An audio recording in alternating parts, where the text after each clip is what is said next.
Hello and welcome back to A Splash of Paint, where it's time for us to shine the introducing spotlight on SAA professional artist and tutor Hayley Jo Summers and discover her top tips for preparing your own oil and acrylic canvas boards.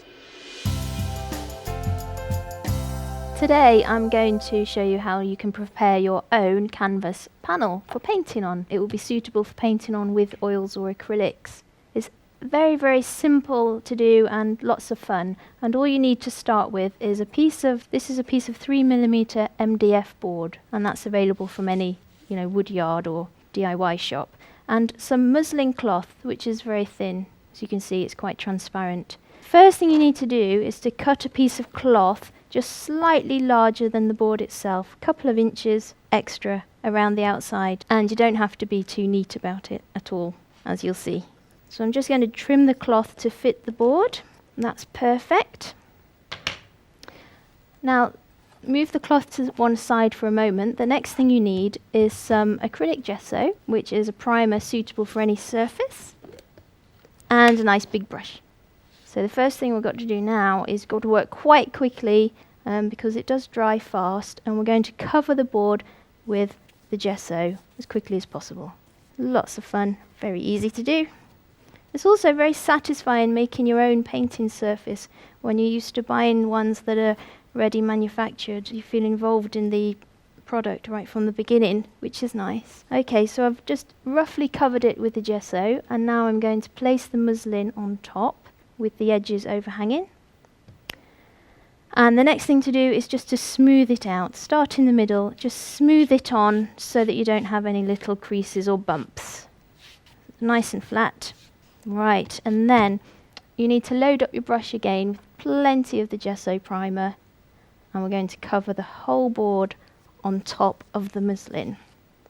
This will really help to bind it to that board, and this time you'll find you need to be a bit more pushy with the brush because you're trying to really force the primer down into the holes of the muslin cloth, and we want to make sure that absolutely covers it so that the cloth sticks to the board. It's a really good idea to do several boards at the same time if you can. When I do this in the studio, I do about a dozen or 15 all at the same time. And that's it. You can leave that to one side now to dry for a couple of hours. And when that's dry, it looks like this. You still have the unruly cloth around the edges, but you have this lovely tight canvas surface on top of the board which you're going to be painting on. So flip the board over, and then you just need some glue, and we're going to just stick down the edges of the canvas. I have some glue here, and for spreading the glue I use one of these little wedges that you get from the back of canvases from canvas stretchers. So plenty, this is just PVA glue, plenty of glue on the edges of the board.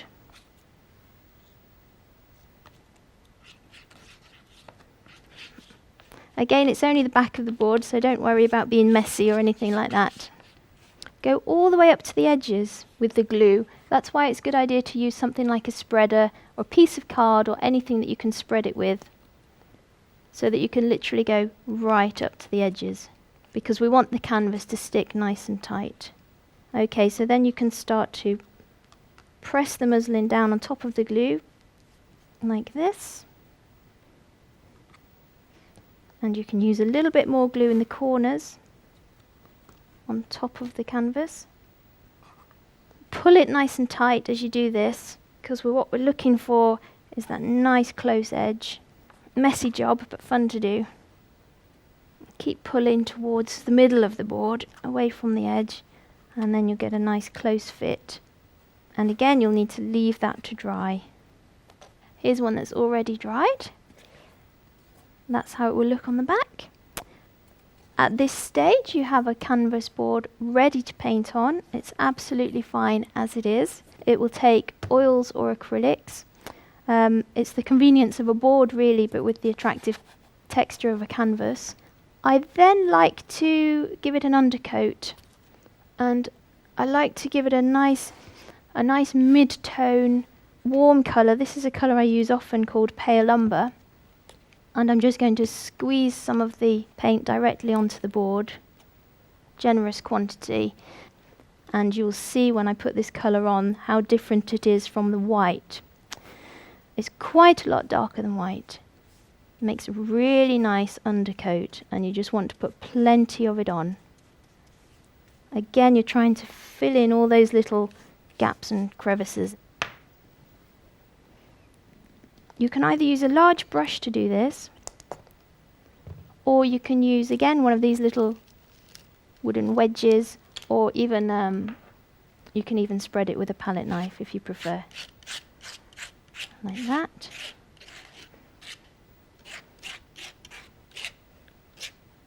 Again, you want to go right up to the edges. So I'm just going to finish that off with the brush so that it's all even all over. Of course, you must wash your brush very quickly with it having acrylic on it. Okay, so the reason for putting on a nice undercoat colour, this is what it looks like when it's dry. The reason being is that whatever subject you're painting, there's going to be very little actual white in it, even if you're painting a snowscape. The advantage of having this colour as an undercoat and a medium tone is that it's a very long way away from white. It's also a very long way away from your dark colours, but you don't need to cover it entirely. If you find that there are places in your painting, if I place that on there that I did in Venice, there are places in the painting where this kind of neutral warm grey went perfectly well. So what happens is in those places I leave the colour of the undercoat showing through. Another great thing about making your own boards is that you can make them whatever size and shape you like. Boards that you buy tend to come in standard sizes, so you can go a bit longer and thinner. I've got a panorama there because I've made a nice long board. I've got a slightly larger one. Fantastic thing about boards if you're painting outdoors on plein air is that they're easy to carry, they're very portable, and they don't blow around in the wind the same way that canvases do. And then when you've created your masterpiece, at the end of the day, if you want to pop it in a frame, it's very simple to do. If you have any frame that comes with flexi points on the back, you can just pop it in very simply, and there's your painting framed. That's it. That's how to make your own canvas board for painting with oils or acrylics. Brilliant tip there, Heidi. Homemade canvases are perfect for giving your paintings a real personal touch. Now it's time for me to do some work. Let's take a look at a few more simple tips and tricks you can try to develop your own watercolour techniques. I've pre-painted this background, a bit of a Lake District kind of thing. We've got the nice sky and a few misty grey mountains. What I want to do is show you how to paint some very simple pine trees on this one. And we'll start off by using a size 4 round brush. I'm just going to mix up a very, very simple burnt sienna with natural grey mixture. You could use burnt sienna and blue, that would give you a similar kind of colour, quite a dark brown. If you notice pine trees, it's like a reddy, rusty colour. And I'm just going to put the main trunks of these coming through. So I'm just going to work up, try and get them thick at the base and fine at the top. A bit of a lean to the top, as though the breeze is getting them. And then I'll put a second one just to the side as well. And then clean your brush and just wipe it on a little bit of tissue. If we make it so the light's coming from this side, the brush is just damp and it just lets me soften the right hand side. Clean it, wipe it over tissue, and then just lightly almost fade it away, I guess, towards the top until it just sort of mists off on one side. There we go. And then we'll use the same colour. If you actually twist your brush in the palette, rotate it through, it almost gives you a little bit of a point on the end of it. And you could use a largest brush of this size to do the really fine little branches that just work off to the side. Try and flick them away at the end. Another really good tip for painting branches on trees is to use your finger just to smudge the ends away. And that does help to give that effect. There we go. Okay, so that's the basic sort of bare pine tree, if you like. And then I've got a small tree and texture brush. I'm going to clean this through and I'm going to use a nice dark green for this. So a really dark pine tree green using aureolin and some natural blue. Plenty of blue for this one. If you feel the colour's not quite dark enough in your palette, just add a little bit of crimson paint just to make it a fraction darker, but that should do fine for this. It's quite a strong colour.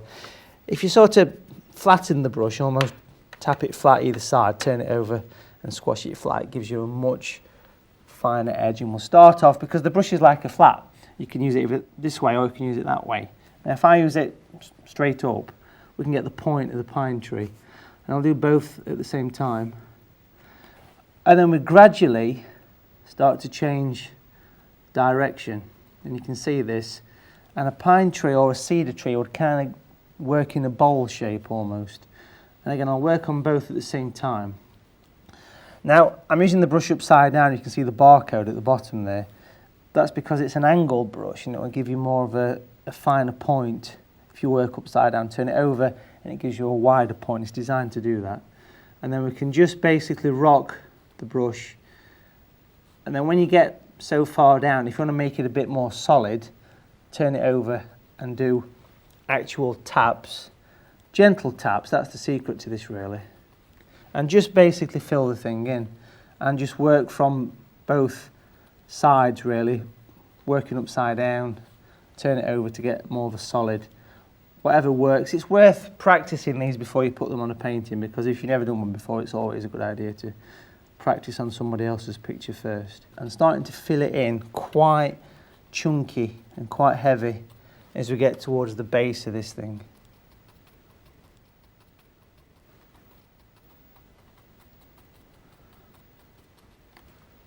Keep looking back at the shape as well.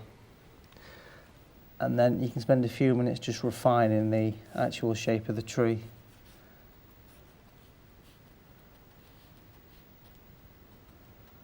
There we go. I spend quite a lot of time in the Lake District working on painting orders and things like that and workshops, and there's so many variations of these kind of trees out there you wouldn't believe, so it's not got to be perfect every time, but it's worth photographing and sketching trees. I know people think you might be mad, but it's a good idea to do that because it's the way that you learn the shapes of them, and the shapes are probably more important than the techniques in painting them, because if you get the shape wrong, people will say, well, there's something not quite right about that tree. So it's well worth spending a bit of time on these. And again, probably the best bit of advice is when you paint them, just look back a little bit and look at the shape of them. Try and avoid definite Christmas tree shapes if you can. So that's just about at the stage where the shape is okay. I just spend a little bit of time filling in the sort of central part of it and making sure I've got those nice outward classic pine tree spikes. And just to finish this off, it'd be nice to move to a larger brush, large tree brush. Again, just dampen it and just wipe the excess off so it's not dripping in colour. I want to add more yellow to the actual green mixture, make it brighter, and give it a bit of a stipple so it's all spiky. The large tree brush has got an obvious flat edge to it, so I can just lightly tap in some bushes to give it some ground. And we can work this across, doing gentle taps on the edge, fill it in. And then just to drop in a little bit of shadow down there, just use some natural grey by itself, quite thick. I've not cleaned the brush because the green will mix with it, you see, and put the dark at the base, and then we can just work all that together. And it should start to give us a nice little base for these trees there. And it's always a nice little thing to do, to use a blunt object, fingernail, paint tube, or whatever you've got handy, just to put a couple of little scratchy bits into the trees. It's a classic technique, that, folks, but it works really well on this sort of thing there. And just using a rigger, nice pointy brush, I think I want a few birds just to give a bit of scale to the picture. 3, the old 3. And there you go, folks, that's a nice, quick, simple way of painting pine trees. Well, folks, it's time for our final break. Join us in part 4 when we rejoin SAA professional watercolour artist and tutor Louise Bogard as she puts the final finishing touches to her dramatic Dartmoor landscape. And I'll be answering a few more of your viewers' questions.